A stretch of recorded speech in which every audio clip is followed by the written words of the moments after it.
अस्सलाम वालेकुम दोस्तों, मैं ਤੁਹਾਡਾ ਭਰਾ ਮੀਆਂ ਮੁਹੰਮਦ ਅਫਜ਼ਲ ਬੱਟੂ ਤੇ ਤੁਸੀਂ ਵੇਖਦੇ ਪਏ ਹੋ ਡਿਜੀਟਲ ਕਿਸਾਨ ਪਾਕਿਸਤਾਨ।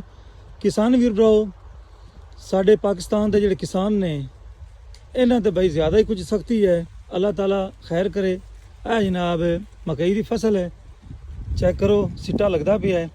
ਰਾਤ ਨੂੰ ਆਇਆ ਹਨੇਰ, ਯਕਦਮ ਹਨੇਰੀ ਉੱਠੀ ਹੈ ਤੇ ਉਹਨੇ ਜਨਾਬ ਮਕਈ ਦਾ ਕੰਮ ਤਮਾਮ ਕਰ ਦਿੱਤਾ ਹੈ। ਇਹ ਚੈੱਕ ਕਰ ਲਓ। ਕਦੀ ਫਸਲਾਂ ਦੇ ਰੇਟ ਘੱਟ, ਖਾਦਾਂ ਦੇ ਰੇਟ ਜ਼ਿਆਦਾ, ਜ਼ਰਾਈ ਹਾਲਾਤ ਜਿਹੜੇ ਨੇ ਉਹ ਮਹਿੰਗੇ, ਟਰੈਕਟਰ ਮਹਿੰਗੇ ਤੇ ਕਿਸਾਨ ਜਾਵੇ ਕਿਹੜੇ ਪਾਸੇ। ਉਤੋਂ ਜਨਾਬ ਹੈ ਕੁਦਰਤੀ ਆਫਤ ਤੇ ਤੁਹਾਨੂੰ ਪਤਾ ਵੀ ਸਾਡੇ ਮੁਲਕ ਵਿੱਚ ਹਰ ਸ਼ੈ ਦੀ ਇੰਸ਼ੋਰੈਂਸ ਹੈ।